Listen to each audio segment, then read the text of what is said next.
everybody, this is Angela Savage, the daughter of IndyCar driver Swede Savage. It's time to watch stories from motorsports. My buddy, Doug Kenny, loves to share the journey of people in racing, and he is an amazing dude. Drivers, owners, fans, and team members, watch the SFM podcast. Hey everybody, this is Doug Kenny from Stories from Motorsports. I'd like to thank my buddy Josh Mabe for the YouTube work he did years ago that inspired me to create this platform. I'd like to thank my buddy Victor Sifton for convincing me to get back into it after my hiatus from 2017 to 2019. I have a very special treat for you all today with an amazing journey from an amazing racing figure. Drivers, start your engines.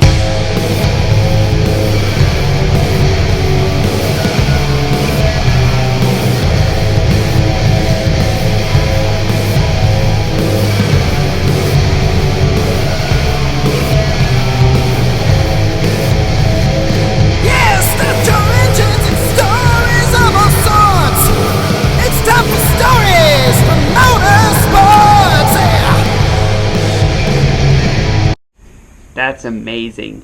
Describe the 1978 Snowball Derby that you won. What exactly happened?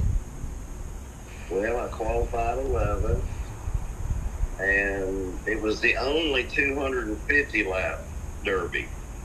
Okay, so in that era, we didn't even have radios in the cars. Well, actually, they had just started coming around to radios, and started 11th, lap 188 I pitted. There was no scoreboard. You had the scores had a clock which had 4 numbers on it, and you'd be changing the numbers, and as you came by they'd write that number down for that lap, and that was the scoring system. And there was no scoreboard. You didn't know where you was running, because you done lost, where everybody's at because they pitted or whatever. Lap 188, I pitted and came back out and was continuing on. And I got to Mark Martin coming up off of 2, and I bumped him in the middle of the back straightaway, and he looked up in the mirror. My eyes was looking in his eyes. He looked up, and he looked back down. He went too deep. So the car went up to about the second lane, so I just stood back in the gas, put it in the hole, come off of turn 4, and the white flag was waving. And I went like, nobody knew what lap it was on. I just know the 188 after the fact, after the race was over, and I ran it like I stole it because I knew Mark would be coming after me. And we wanted to come off 4, and checker flags waving for me. There was some cars in front of me, and as soon as that car went by, the checker flag came out. Dan Spence throwing the checker flag, and I went, "Oh my God! I think I just won this thing!" How awesome! That was back in the day.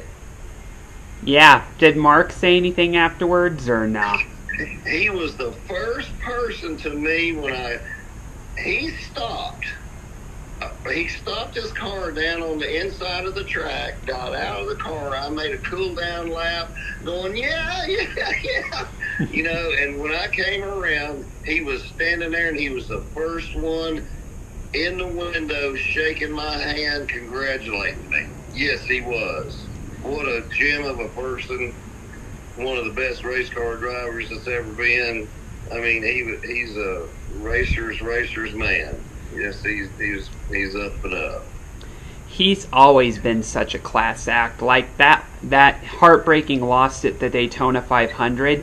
It's really interesting and just awesome of him that, there's that final lap controversy, regarding whether they should have thrown the yellow and made Mark the winner. Regardless of the controversy, when he got out of the car and saw Kevin Harvick doing donuts after that amazing finish, he just looked to a reporter and said, "I didn't get the job done. It wasn't meant to be," He's such a class act, like you said. You hit it on the head. What a wonderful person. one of the greatest race car drivers will ever be, and that made me cry. Hey everybody, I hope you enjoyed today's video.